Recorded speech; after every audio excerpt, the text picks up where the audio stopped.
दोस्तों, क्या आप एलर्जी की समस्या से परेशान हैं? क्या आपको खाज, खुजली, स्किन एलर्जी आदि की समस्या हमेशा घेरे रहती है? क्या आपको भी दोस्तों बदलते हुए मौसम के अनुसार खांसी, जुकाम, गला खराब होना या फिर सीने में दर्द उत्पन्न होता है? अगर दोस्तों आपको ये सभी लक्षण दिखाई देते हैं तो आपको मौसमी एलर्जी की दिक्कत है, जो मौसम के अनुसार बदलती रहती है और आपको परेशान करती है। अगर दोस्तों आपको ये परेशानी है तो ये वीडियो सिर्फ आपके लिए ही है। नमस्कार दोस्तों, मैं आपका दोस्त डॉक्टर विकास बघेल स्वागत करता हूँ आपका अपने चैनल आयुर्वेद एंड मेडिसिन में। दोस्तों, आज की वीडियो में हम बात करेंगे एलर्जी से छुटकारा पाने के लिए हम किन किन घरेलू उपायों का प्रयोग कर सकते हैं। साथ ही साथ दोस्तों हम इस वीडियो में जानेंगे कि एलर्जी क्या होती है, उसके लक्षण क्या होते हैं और उसके कारण क्या होते हैं। साथ ही साथ उसके उपचार के बारे में भी जानेंगे। तो चलिए दोस्तों इस वीडियो को शुरू करते हैं। दोस्तों, सबसे पहले हम ये जान लेते हैं कि एलर्जी किसे कहते हैं, एलर्जी क्या होती है और यह किस प्रकार हमारे शरीर में उत्पन्न होती है। दोस्तों, अगर एलर्जी की बात करें, जब मानव शरीर की प्रतिरक्षा प्रणाली किसी पदार्थ के प्रति प्रतिक्रिया कर लक्षणों को उत्पन्न करती है तो उसे एलर्जी कहा जाता है। दोस्तों, जो मानव शरीर होता है, जो ह्यूमन बॉडी होती है, अगर उसकी इम्यूनिटी किसी पदार्थ के प्रति रिएक्शन करती है जो कि उसके लिए अच्छा नहीं रहता है तो उसे एलर्जी कहा जाता है। कोई भी पदार्थ जो एलर्जी की बीमारी का कारण बनता है उसे एलर्जेंस कहा जाता है। दोस्तों, अगर कोई भी मैटर है जो एलर्जी का कारण बन रहा है उसे एलर्जेंस के नाम से जाना जाता है। वो कोई भी हो सकता है, जैसे कि पोलन ग्रेन्स हो सकता है, किसी भी प्रकार का धूल मिट्टी कण कुछ भी हो सकता है, उन्हें एलर्जेंस कहा जाता है। वर्तमान के समय में 30% अडल्ट और 40% बच्चों में एलर्जी की समस्या बनी रहती है। एलर्जी होना एक आम बात है, लेकिन कुछ व्यक्तियों के लिए कष्टदायक हो सकती है। दोस्तों, एलर्जी के लक्षण व्यक्तियों में भिन्न भिन्न भी हो सकते हैं। ये लक्षण मामूली जलन से लेकर जीवन के लिए खतरनाक और तुरंत इलाज करवाने योग्य भी हो सकते हैं। कुछ स्थितियों में एलर्जी को पूर्ण तरीके से ठीक नहीं किया जा सकता, बल्कि उपचार द्वारा एलर्जी के लक्षणों को कम किया जा सकता है। दोस्तों, यहाँ पर बताया गया है कि एलर्जी को पूरी तरह से कुछ स्थितियों में ठीक नहीं कर सकते हैं, लेकिन उनके उपचार के द्वारा उस एलर्जी के लक्षणों को कम किया जा सकता है। अब जानते हैं दोस्तों एलर्जी क्या होती है, व्हाट इज एलर्जी। तो दोस्तों जानते हैं एलर्जी के बारे में। एलर्जी तब होती है जब मानव शरीर की प्रतिरक्षा प्रणाली किसी बाहरी पदार्थ या हानिकारक पदार्थ के प्रति रिएक्शन करती है। इन बाहरी पदार्थ को एलर्जेंस के नाम से जाना जाता है। दोस्तों, इन पदार्थों में कुछ खाद्य पदार्थ, कोई परागकण जैसे कि पोलन ग्रेन्स या फिर कोई पालतू जानवरों की रूसी भी शामिल हो सकती है। दोस्तों, प्रतिरक्षा प्रणाली हानिकारक रोगजनकों जैसे कि जो पैथोजेंस होते हैं उनसे लड़कर शरीर को स्वस्थ बनाने का कार्य करती है। दोस्तों, जो हमारी प्रतिरक्षा प्रणाली, जो हमारी इम्यूनिटी होती है, वो बहुत से रोगों से लड़ने में हमारी हेल्प करती है और हमारे शरीर को हमेशा स्वस्थ बनाए रखती है। दोस्तों, मैंने प्रतिरक्षा प्रणाली के ऊपर एक वीडियो बनाई है, उसकी लिंक मैंने डिस्क्रिप्शन में दी हुई है, आप वहाँ पर जाकर उसको देख सकते हैं। एलर्जेंस के आधार पर प्रतिरक्षा प्रणाली की प्रतिक्रिया में सूजन, छींकना या अन्य लक्षण भी शामिल हो सकते हैं। दोस्तों, जो एलर्जेंस के आधार पर अगर देखा जाए तो इम्यूनिटी जो होती है उसकी प्रतिक्रिया में सूजन भी हो सकती है, छींकना या फिर अन्य लक्षण शामिल हो सकते हैं। दोस्तों, प्रतिरक्षा प्रणाली एंटीबॉडी का उत्पादन करती है। अतः जब कोई व्यक्ति एलर्जेंस के संपर्क में आता है तो प्रतिरक्षा प्रणाली उन एलर्जेंस से लड़ने के लिए एंटीबॉडी का निर्माण भी करती है। दोस्तों, प्रतिरक्षा प्रणाली की प्रतिक्रिया के फलस्वरूप त्वचा, साइनस, वायुमार्ग या पाचन तंत्र प्रभावित हो सकते हैं। इसके लिए दोस्तों एनाफाइलैक्सिस एक गंभीर बीमारी हो सकती है जो कि एलर्जिक रिएक्शन है, उससे संबंधित व्यक्ति के लिए जानलेवा हो सकती है। दोस्तों, अब हम जानते हैं एलर्जी प्रतिक्रिया या फिर एलर्जिक रिएक्शन के बारे में कि यह क्या होता है। मानव शरीर की प्रतिरक्षा प्रणाली शरीर को बैक्टीरिया और वायरस से बचाने का कार्य करती है, लेकिन जब प्रतिरक्षा प्रणाली हानि रहित पदार्थों की प्रतिक्रिया करती है तो उसे एलर्जी कहा जाता है। एलर्जी प्रतिक्रिया के दौरान प्रतिरक्षा प्रणाली एंटीबॉडी का निर्माण करती है। ये एंटीबॉडी कोशिकाओं को बाहरी पदार्थों को रोकने के लिए संदेश भेजती है, जिसके फलस्वरूप कोशिकाएं हिस्टामाइन को बाहर भेजती हैं, जिससे अन्य रसायन भी होते हैं और एलर्जी के लक्षणों को ट्रिगर करते हैं। इसके बाद दोस्तों विशेष प्रकार के एलर्जेंस होते हैं जो विशेष प्रकार की एंटीबॉडी का निर्माण करते हैं, इसलिए इन एंटीबॉडी की जांच कर एलर्जी के कारण का पता लगाया जा सकता है। दोस्तों, जो ह्यूमन बॉडी होती है वो प्रतिरक्षा प्रणाली का कार्य करती है। जो हमारी बॉडी होती है उसमें इम्यूनिटी होती है। इम्यूनिटी का क्या कार्य होता है, वो बैक्टीरिया वायरस से बचाने में हमारी हेल्प करती है। लेकिन दोस्तों, जब प्रतिरक्षा प्रणाली के दौरान हानिरहित पदार्थों पर प्रतिक्रिया होती है तो उसे एलर्जी बोलते हैं। एलर्जी प्रतिक्रिया के दौरान क्या होता है दोस्तों, इसमें जो हमारी इम्यूनिटी होती है वो एंटीबॉडीज निर्माण कर देती है। ये एंटीबॉडी कोशिका जो हमारी सेल्स होती है उनकी बाहरी पदार्थों को रोकने के लिए मैसेज फॉरवर्ड करती है। उसके परिणाम स्वरूप क्या होगा दोस्तों, उसमें दोस्तों कोशिकाएं होंगी वो हिस्टामाइन को बाहर भेजती हैं। हिस्टामाइन जब बाहर निकलता है, हिस्टामाइन क्या होता है दोस्तों, एक तरह से एलर्जिक रिएक्शन के रूप में होता है हिस्टामाइन। इसमें अन्य रसायन भी होते हैं जो एलर्जी के लक्षणों को ट्रिगर करते हैं। इससे क्या होगा, इससे विशेष प्रकार के एलर्जेंस होंगे वो अपनी एंटीबॉडीज़ का निर्माण कर लेंगे। इसके बाद जो एंटीबॉडीज होंगी उनकी जांच के लिए एलर्जी का कारण भी पता लगाया जा सकता है। अब जानेंगे दोस्तों एलर्जी के क्या क्या कारण होते हैं। यह निश्चित रूप से ज्ञात नहीं है कि हानि रहित बाहरी पदार्थ जो एलर्जेंस होते हैं शरीर में प्रवेश करने के बाद प्रतिरक्षा प्रणाली एलर्जी की प्रतिक्रिया का कारण क्यों बनती हैं। एलर्जी एक तरह से दोस्तों जो जेनेटिक स्थिति में भी हो सकती है। अगर किसी को पेरेंट्स को एलर्जी है तो उसके बच्चों को भी एलर्जी हो सकती है। एक तरह से आनुवंशिक स्थिति भी हो सकती है। एलर्जी की समस्या का कारण बनने के लिए विभिन्न प्रकार के एलर्जेंस या बाहरी पदार्थ शामिल किए जा सकते हैं। वो पदार्थ कौन कौन से हैं दोस्तों, इनके बारे में जानते हैं। वो पदार्थ हैं जैसे कि पशु उत्पाद जिसमें शामिल हो, पशु के बालों की रूसी या अपृष्ट, कुछ भी हो सकता है दोस्तों। जैसे किसी को पशु के बालों से एलर्जी हो जाती है, या फिर दोस्तों कुछ ड्रग्स या दवाइयाँ होती हैं जैसे कि पेनिसिलिन या सल्फर ड्रग से भी किसी किसी को एलर्जी हो जाती है।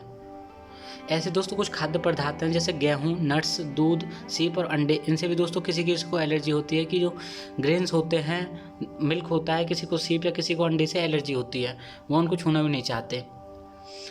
कुछ को जैसे कीट डंक जैसे मधुमक्खी, ततैया या मच्छर खाने से एलर्जी उत्पन्न हो जाती है। किसी किसी को दोस्तों मोल्ड या फफूंद की वजह से एलर्जी उत्पन्न हो जाती है। कुछ सामान्य एलर्जी कारक पौधे जैसे कि घास, खरपतवार, पॉइजन लाइव या फिर पॉइजन ऑक ये होते हैं जिनसे कि किसी को भी एलर्जी हो सकती है। कुछ अन्य एलर्जेंस हैं जैसे कि दोस्तों लेटेक्स होता है, जो दस्ताने होते हैं या फिर कंडम से निकलने वाले धातु या रसायन होते हैं, उनसे भी एलर्जी हो सकती है किसी को। दोस्तों अब हम जानेंगे एलर्जी के लक्षण और प्रकार कि एलर्जी के कौन कौन से सिम्टम्स होते हैं और कौन कौन से उसके टाइप होते हैं। अगर दोस्तों इसके एलर्जी के लक्षणों के बारे में बात करें तो एलर्जी के लक्षण हर व्यक्ति में अलग अलग हो सकते हैं। एलर्जेंस के संपर्क की मात्रा, सहन करने की क्षमता और पीड़ित व्यक्ति की रोग प्रतिरोधक क्षमता के अनुसार यह लक्षण कम या ज़्यादा हो सकते हैं। एलर्जेंस पदार्थ व्यक्ति के वायुमार्ग, साइनस, त्वचा या पाचन तंत्र को प्रभावित कर सकते हैं। दोस्तों जो एलर्जी के लक्षण होते हैं वो हर व्यक्ति में अलग अलग हो सकते हैं। किसी व्यक्ति के अंदर एलर्जेंस के संपर्क की मात्रा कितनी है, अगर किसी के अंदर ज़्यादा है तो उस पर ज़्यादा अफेक्टेड होगा, किसी के अंदर कम है तो उसको कम अफेक्टेड होगा। ये भी देखा जाता है कि व्यक्ति के अंदर कितनी रोग प्रतिरोधक क्षमता, उसकी कितनी इम्यूनिटी है कि वो रोग को सहन कर सकता है, या फिर उसके अंदर सहन करने की क्षमता कितनी है। उसी के आधार पर दोस्तों उनके लक्षण कम या ज़्यादा हो सकते हैं। जो एलर्जेंस होते हैं वो व्यक्ति के वायु मार्ग से, साइनस मार्ग से या फिर त्वचा या पाचन तंत्र को प्रभावित कर सकते हैं। सामान्य तौर पर एलर्जी के प्रकारों के आधार पर लक्षणों को देखा जाता है। जैसे कि दोस्तों मौसमी इलाज, अगर किसी को सीजनल एलर्जी होती है दोस्तों, ये एलर्जी होती है वो मौसम के अनुसार भी हो सकती है या फिर बिना मौसम की भी हो सकती है।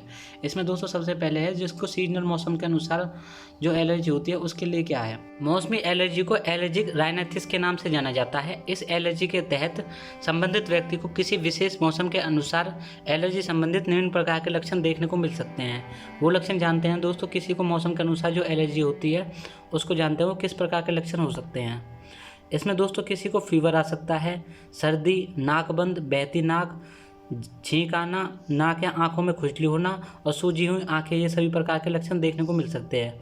दोस्तों जो मौसम के अनुसार जो एलर्जी होती है उसमें किसी को फीवर आ जाता है, किसी को ठंड लग जाती है, किसी की नाक बंद हो जाती है तो किसी की नाक बहना स्टार्ट हो जाती है, किसी को ज़्यादा छींक आती है या फिर किसी की आंखें सूजने लग जाती है या फिर नाक सूज जाती है और सूजी हुई आँखें, ये सब इसके लक्षण होते हैं। अब जानते हैं दोस्तों खाद्य पदार्थों के अनुसार जो एलर्जी होती है, फूड एलर्जी किस प्रकार होती है। विशेष प्रकार के खाद्य पदार्थों के सेवन करने से एलर्जी की समस्या उत्पन्न हो सकती है। फूड एलर्जी से पीड़ित व्यक्ति में किसी प्रकार का खाद्य पदार्थ एलर्जी का कारण बन सकता है। खाद्य एलर्जी से संबंधित पदार्थों में दूध, मछली, नट्स, अंडे, सोयाबीन इत्यादि शामिल हो सकते हैं। खाद्य पदार्थों की स्थिति में निम्न प्रकार के लक्षण देखने को मिलते हैं। दोस्तों जो खाद्य पदार्थ, जो फूड एलर्जी होती है उसमें व्यक्ति को खाद्य पदार्थों की चीज़ों से एलर्जी होती है। वो चीज़ कौन कौन सी हो सकती है, जैसे किसी को दूध से एलर्जी, किसी को मछली से एलर्जी, किसी को नट से एलर्जी, किसी को अंडे और किसी को सोयाबीन से एलर्जी के कारण देखने को मिल सकते हैं। अब जानेंगे दोस्तों इसके कौन कौन से लक्षण हैं जो खाद्य पदार्थ से एलर्जी देखने को मिलती है। इससे दोस्तों उनके मुंह में झुनझुनी सी उत्पन्न हो जाती है, उनके होंठ, जीभ, चेहरे या गले में सूजन आ जाती है, गले में खराश या हिप्स आ जाता है और जीभ मिचलाने लगता है। दोस्तों, ये खाद्य पदार्थ के दौरान होने वाले एलर्जी के निम्न प्रकार के लक्षण थे। अब जानते हैं दोस्तों, कीट डंक से एलर्जी। जो कोई कीड़ा खा जाता है किसी को, उससे एलर्जी हो जाती है। इंसेक्ट के द्वारा जो एलर्जी होती है उसको जानते हैं। मधुमक्खी, ततैया, मच्छर इत्यादि कीड़े मकोड़ों के काटने से व्यक्ति में कुछ प्रकार के लक्षण उत्पन्न होते हैं। इस स्थिति में व्यक्ति को कीट डंक से एलर्जी होती है। इस प्रकार की एलर्जी के तहत निम्न प्रकार के लक्षण देखे जाते हैं। दोस्तों, जैसे कि डंक मारने वाली जगह के आसपास सूजन आ जाती है, उसको एडिमा बोला जाता है। पूरे शरीर में खुजली या हिप्स उत्पन्न हो जाती है, पूरा शरीर खुजाने लगता है अपने आप ही। खांसी, सीने में जड़कन इत्यादि दिखाई देने लगते हैं। साथ ही साथ दोस्तों, घरघराहट या सांस लेने में तकलीफ होती है। अब जानेंगे दोस्तों, कोई ड्रग एलर्जी कौन सी होती है। अगर कोई ड्रग्स का ज़्यादा इस्तेमाल कर लेता है, वो मेडिसिन भी हो सकती है, किसी प्रकार का ड्रग्स भी हो सकता है। इसके लिए दोस्तों, कुछ दवाइयाँ और नशीले पदार्थों के सेवन से कुछ व्यक्तियों में एलर्जी संबंधित लक्षण देखने को मिल सकते हैं, जिन्हें ड्रग एलर्जी कहा जाता है। इस एलर्जी की स्थिति में निम्न प्रकार के लक्षण देखने को मिलते हैं, जैसे कि दोस्तों, हिप्स, पूरे शरीर में खुजली होना, त्वचा में खुजली होना, लाल चकत्ते होना, चेहरे की सूजन, घरघराहट इत्यादि इसमें उत्पन्न हो जाते हैं। दोस्तों, अब हम जानेंगे त्वचा रिलेटेड जो एलर्जी होती है, स्किन एलर्जी जिसे बोलते हैं, वो किस प्रकार होती है।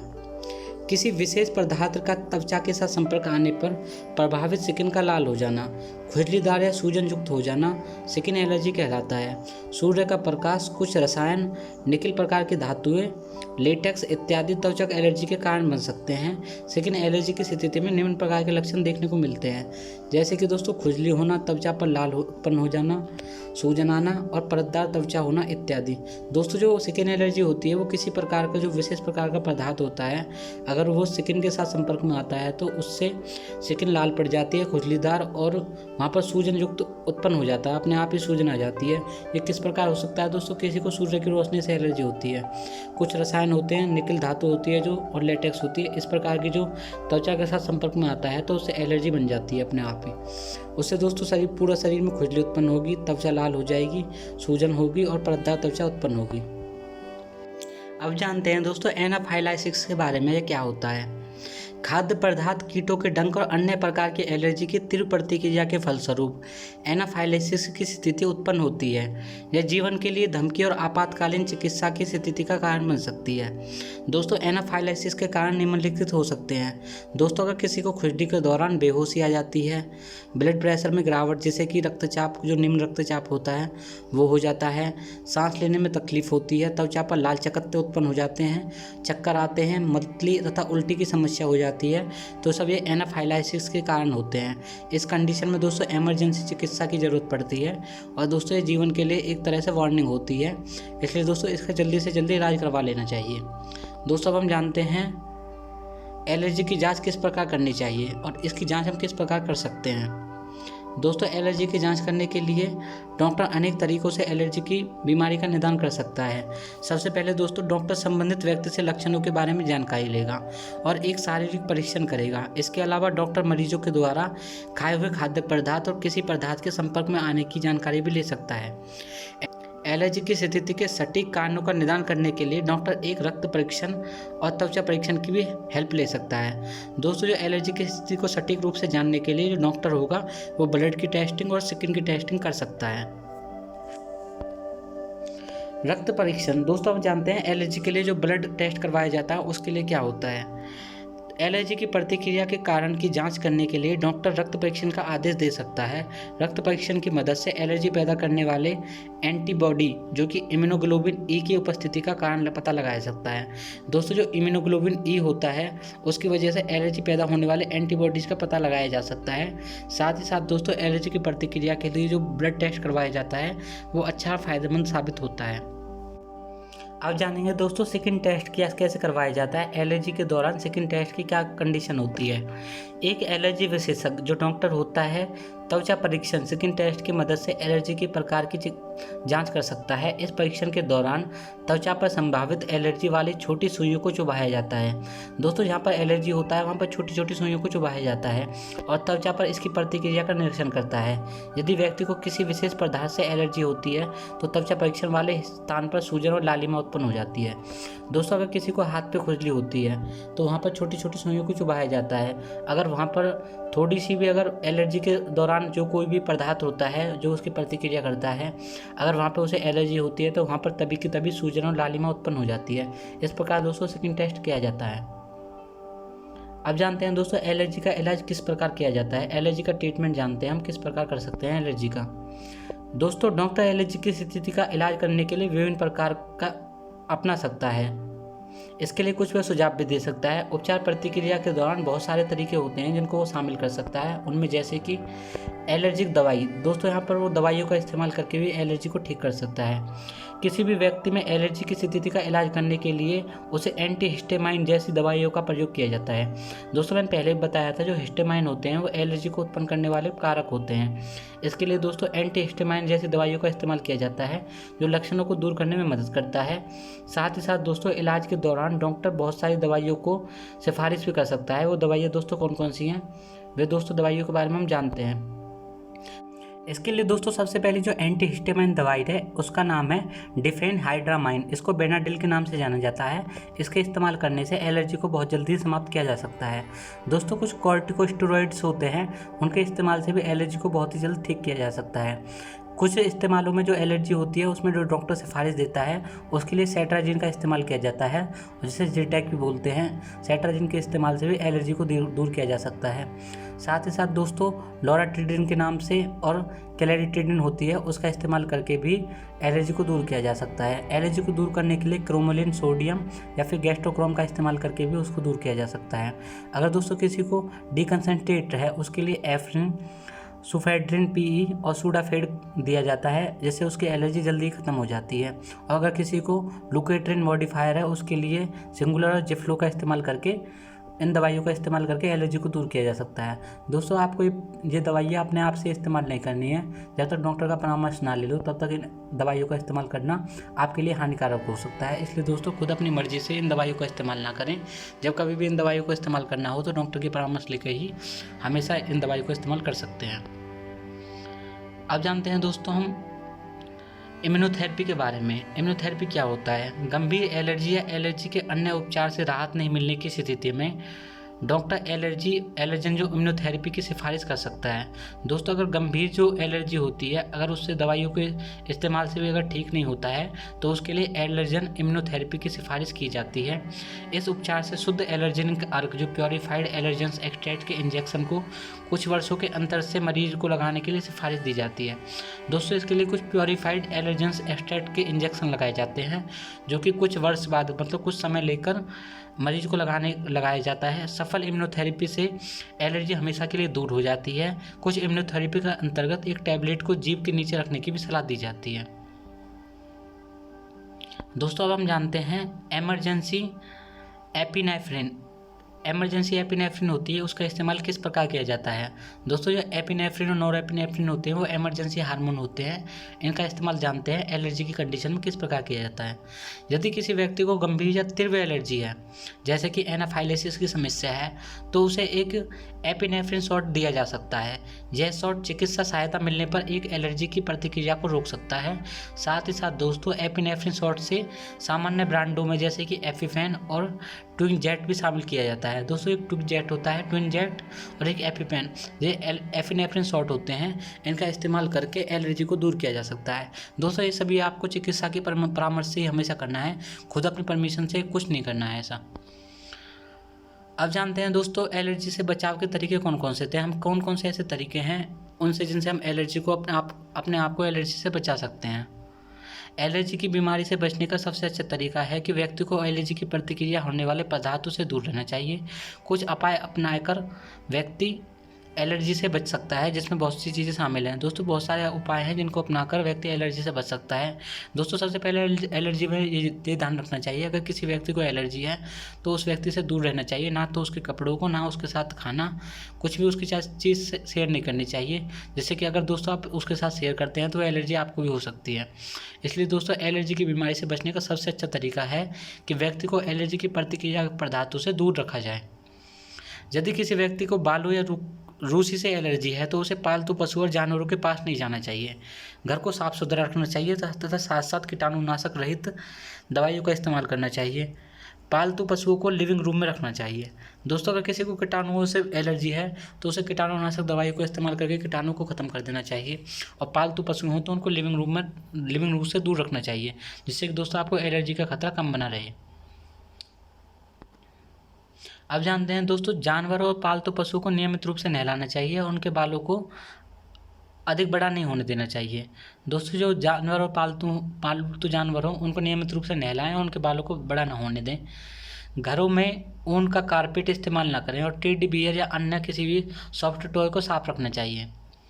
एकदम गर्म से ठंडे और ठंडे से गर्म वातावरण में कभी नहीं जाना चाहिए। अगर आप दोस्तों किसी गर्म कमरे में बैठे हो, अगर आप सीधे बाहर जाते हैं, यहाँ पे कोई ठंडी हवा चल रही है, या फिर आप ठंडे से गर्म के अंदर आते हैं, तो वो भी आपके एलर्जिक रिएक्शन बन सकती है, जो कि आपकी त्वचा एलर्जी का कारण बन सकती है।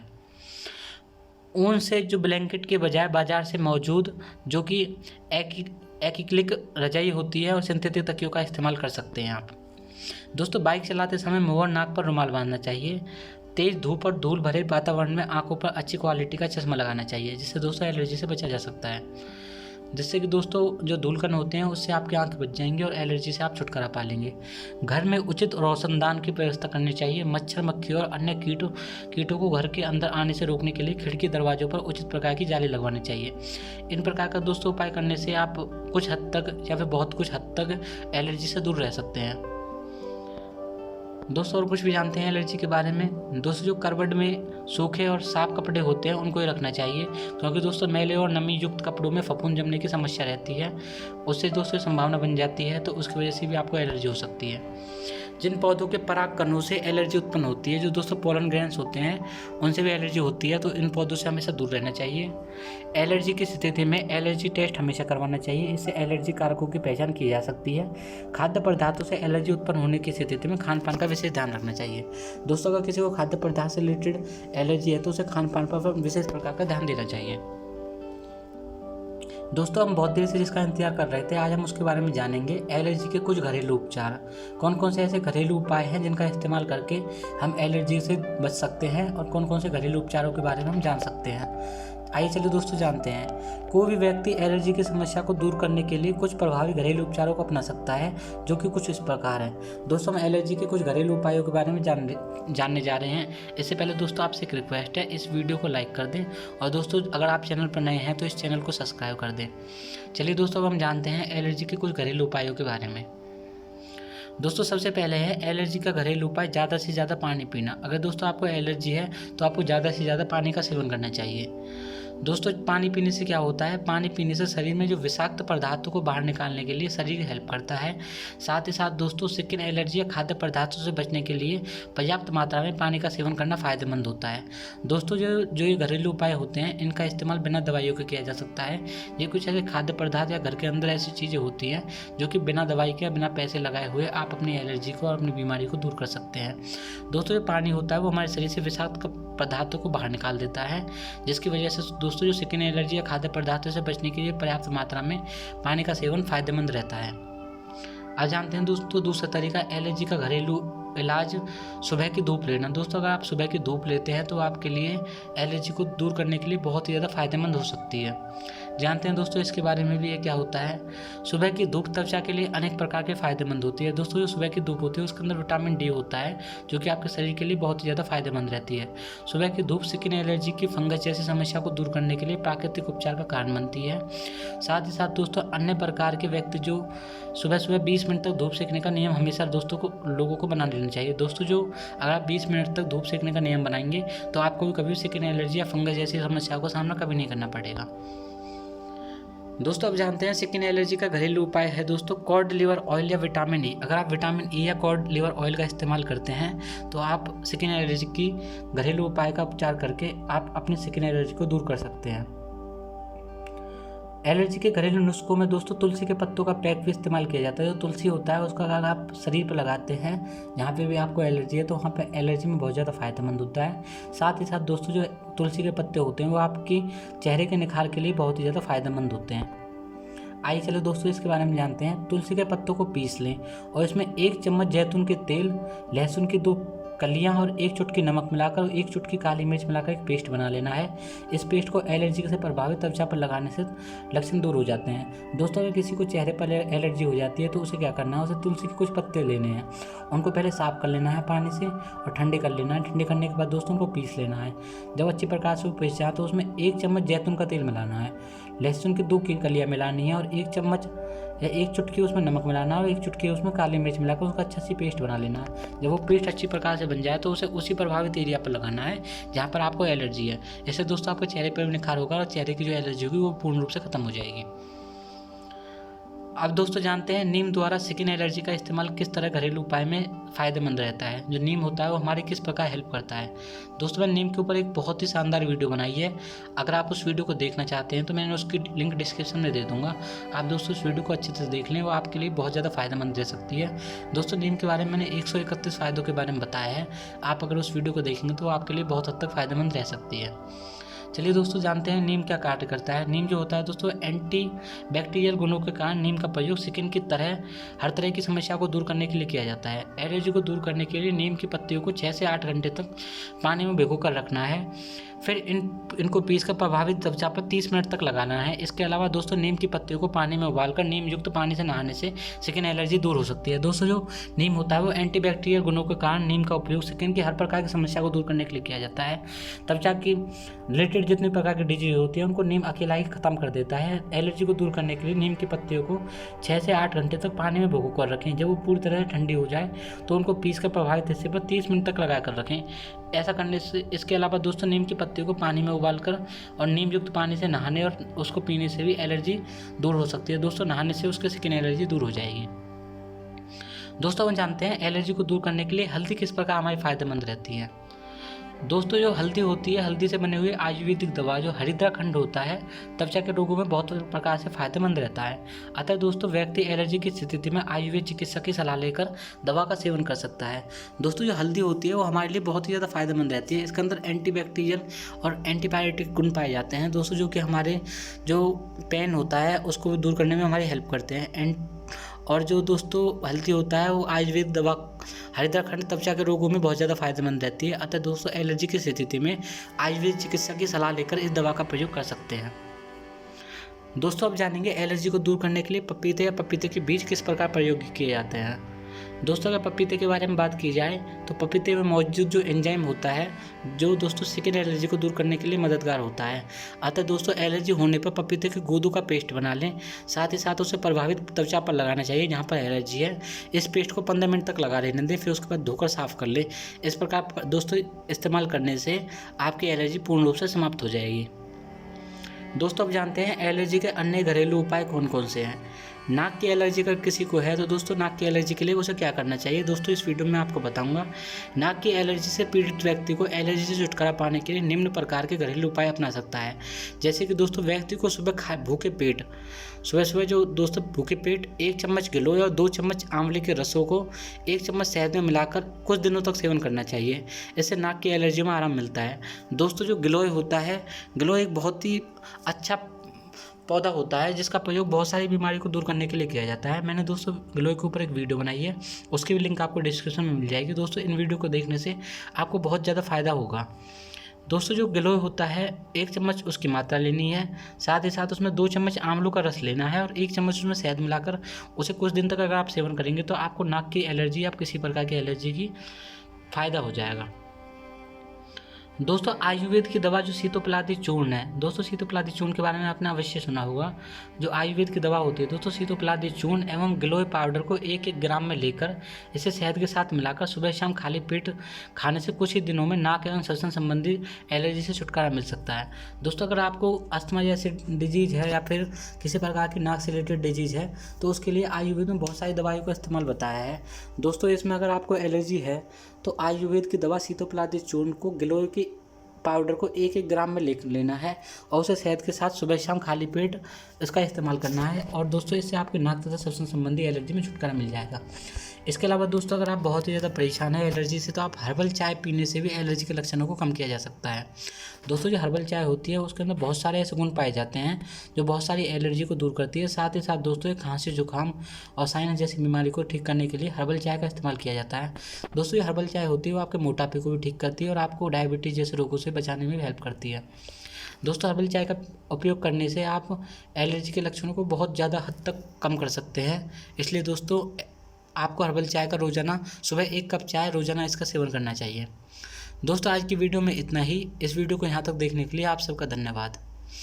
हम आपके स्वास्थ्य की मंगल कामना करते हैं। इसलिए दोस्तों हम आपको यही एक सलाह देते हैं कि आपको अगर किसी भी आयुर्वेदिक दवा का इस्तेमाल करना है तो हमेशा उसे अपने चिकित्सक परामर्श से लेना चाहिए। बिना चिकित्सक के परामर्श के किसी भी आयुर्वेदिक दवा या किसी भी मॉडर्न दवा या फिर किसी भी एलोपैथिक दवा का इस्तेमाल नहीं करना चाहिए। मिलते हैं दोस्तों अगली वीडियो में। और भी अच्छी वीडियो की अपडेट पाने के लिए हमारे चैनल आयुर्वेदन मेडिसिन को सब्सक्राइब करें और बेल आइकन को दबाएं। दोस्तों अगर आपको हमारी वीडियो अच्छी लगी है तो वीडियो को शेयर करें और लाइक करें। अगर आप हमसे इंस्टाग्राम पर कनेक्ट होना चाहते हैं तो डिस्क्रिप्शन बॉक्स में इंस्टाग्राम लिंक दी गई है, आप वहां पर जाएं और हमको फॉलो करें।